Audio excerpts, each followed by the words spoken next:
Ceci est un document complet sur le cancer ovarien. Alors, je vous souhaite une bonne écoute. Pour commencer, je vais vous parler un peu sur l'ovaire et sur le cancer ovarien. Qu'est-ce qu'un ovaire? C'est quoi ça? Quel est le rôle? Les ovaires sont deux organes de la forme et de la taille d'une amande, qui sont situés dans le bassin de chaque côté de l'utérus de la femme. Ils ont les mêmes rôles qu'un testicule chez l'homme. Alors, sans les ovaires, vous ne pouvez pas tomber enceinte. Les ovaires font partie de l'appareil reproducteur féminin.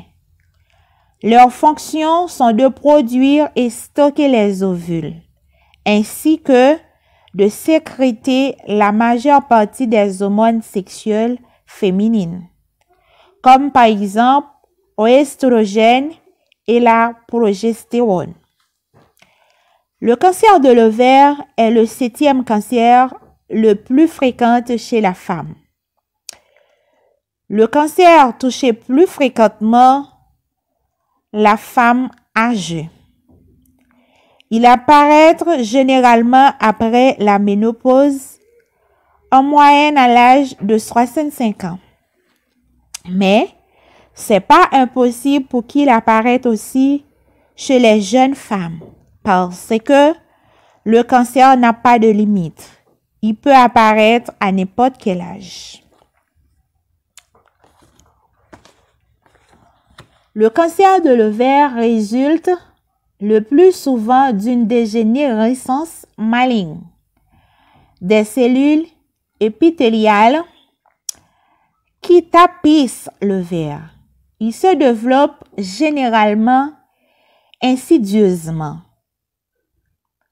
sans occasionner de signes cliniques particuliers au début de sa naissance. Ce diagnostic est donc difficile et s'effectue souvent tardivement. C'est une maladie très risqueuse.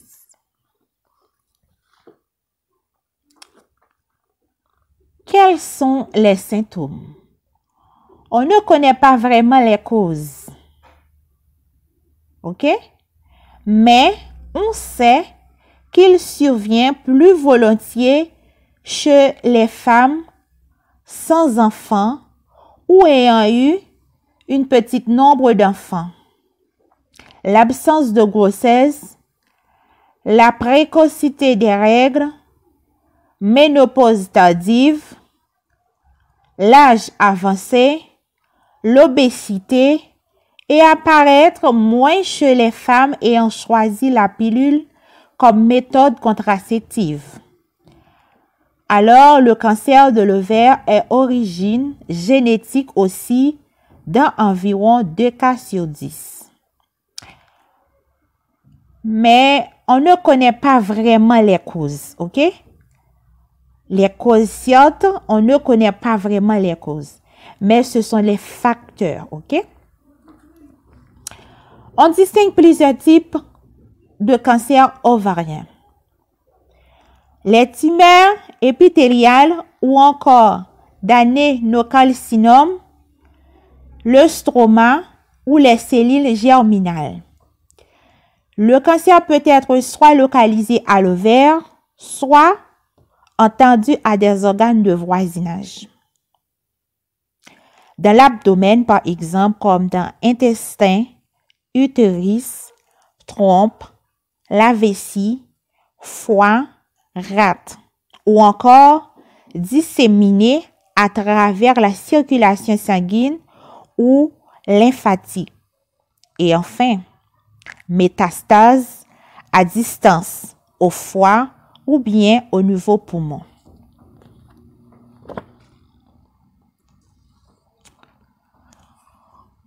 Comment se développer un cancer de l'ovaire? Au fur et à mesure que les cellules cancéreuses se multiplient, le tumeur grossit et peut rompre la capsule qui entoure l'ovaire. Des cellules cancéreuses peuvent alors s'échapper dans le bassin et envahir leurs organes voisins, notamment les trompes de Fallot. L'utérus, la vessie, le rectum, l'autre ovaire aussi. Les cellules cancéreuses peuvent ensuite s'étendre au-delà du bassin et atteindre le péritone ou les ganglions lymphatiques situés dans l'abdomen aussi. Enfin, si aucun traitement n'est entrepris, le cancer risque de se propager à des organes éloignés comme le foie ou les poumons en pointant les vaisseaux sanguins et lymphatiques. On parle alors de métastase.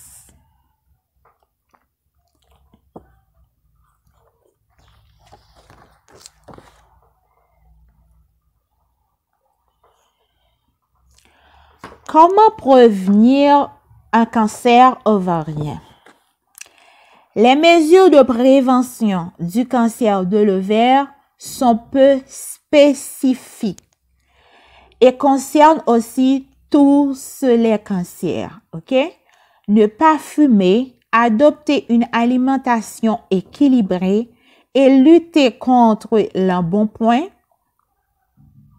limiter le plus possible consommation de boissons alcoolisées, pratiquer régulièrement une activité physique, suivez régulièrement votre gynécologue, faites des examens périodiques, comme par exemple des mammographies, des échographies vaginales ou bien pelviennes, des analyses du sang, ok? Ça pourrait vous aider. Quels sont les symptômes du cancer ovarien?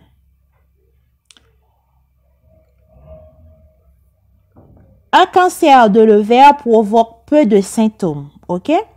Mais les symptômes peuvent être des douleurs au bas du ventre, une augmentation de volume abdomen liée à l'accumulation de liquide, des sensations de ballonnement, des troubles digestifs, des envies fréquentes d'aller uriner, un manque d'appétit, une perte de poids, sensation de fatigue, des saignements ou bien des pertes vaginales anormales, ok? Ce qui est très rare des fois. Apparition de problèmes de circulation dans un membre inférieur, c'est manifesté par un édème, un gonflement, ok?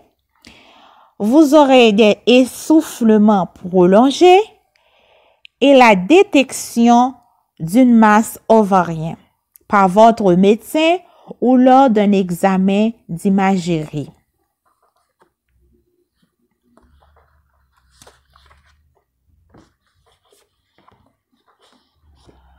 Comment diagnostiquer le cancer de l'ovaire?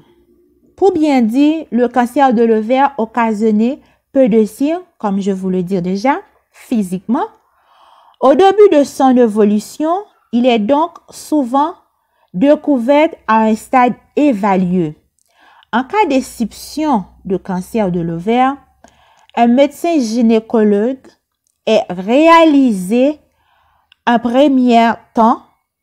un premier temps, suivi une échographie vaginale. Alors, votre gynécologue va réaliser un examen clinique suivi d'une échographie vaginale ou bien pelvienne afin de détecter une éventuelle tumeur ou la présence de liquide d'acide dans la cavité abdominale. On recherche ensuite la présence de marqueurs tumoreux lors d'une prise de sang. On va faire un bilan biologique pour différencier si le tumeur est d'origine ovarienne ou bien intestinale.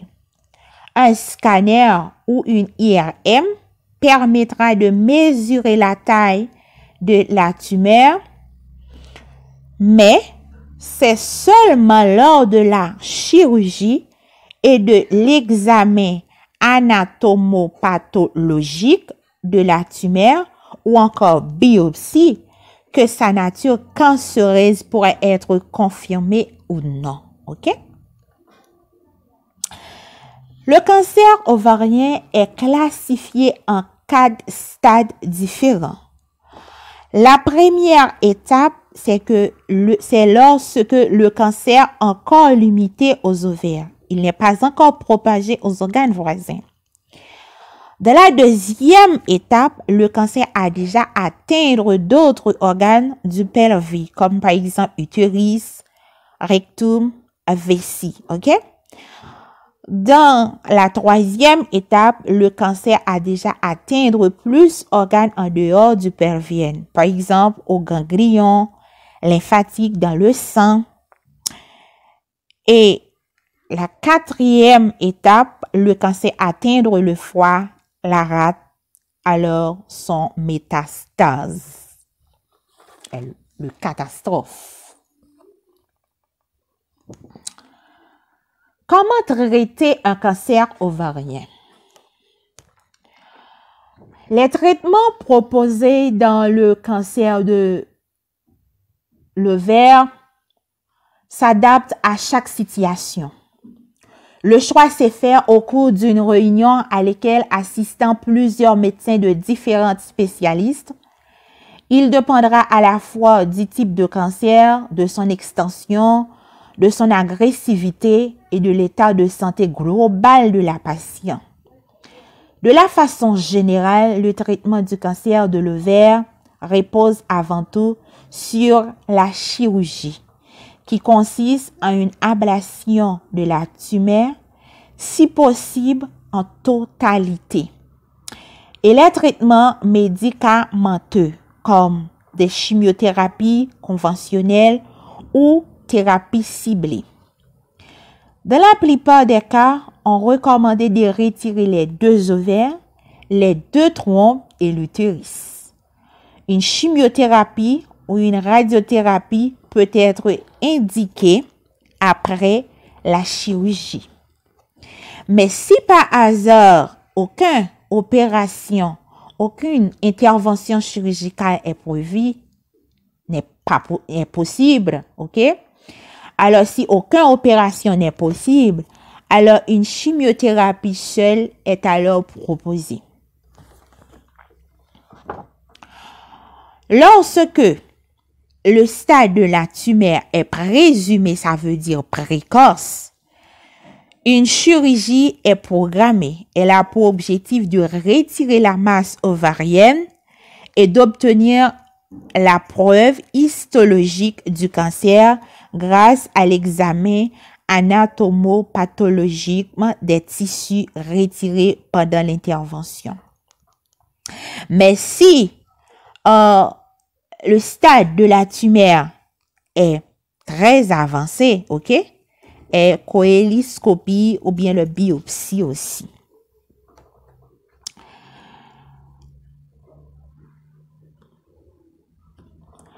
Répercussions du traitement ne seront pas faciles, ok? Récupérer après le traitement, ok? Ce serait pas facile, ok?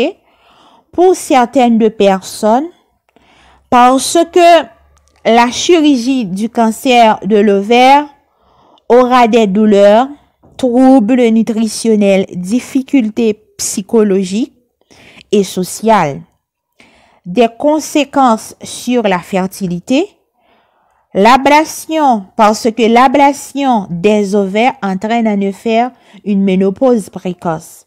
Certains des effets secondaires du traitement du cancer de l'ovaire comprennent des buffets de chaleur parce que vous passez directement à une ménopause artificielle, ok? Des sueurs, des troubles du sommeil et de l'humeur. Une sécheresse vaginale. Cependant, les troubles peuvent être traités par la prise d'un traitement hormonal substitutif. Le traitement peut amplifier la fatigue et si tel est le cas, il est important de le signaler à l'équipe soignante afin qu'elle soit prise en charge le mieux possible, ok? Ce sont des équipes de support après l'opération. Après le traitement, des contrôles rapprochés sont effectués tous les 3 mois au cours des 3 premières années, puis tous les 6 à 12 mois par la suite. Il arrive malheureusement que le cancer de l'ovaire réapparaître après le traitement initial. Mais ne sois pas peur, ok? Dans ce cas, le traitement envisagé dépend une fois encore de l'état général de la patiente et du type de cancer. Ce que je veux vous conseiller, c'est être forte. Vous les femmes qui ont diagnostic du cancer ovarien, parce que l'annonce du diagnostic, le cancer et ses traitements modifient profondément la vie de couple, la vie familiale, la vie professionnelle et les relations sociales.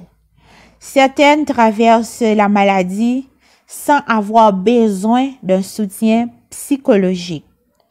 D'autres, au contraire, expriment cette demande et effectueront facilement la démarche. Mais que ce soit à l'hôpital ou en ville, seul ou en groupe, un soutien psychologique peut aider à surmonter la souffrance. Alors, je vous conseille, n'hésitez pas à solliciter des aides, ok?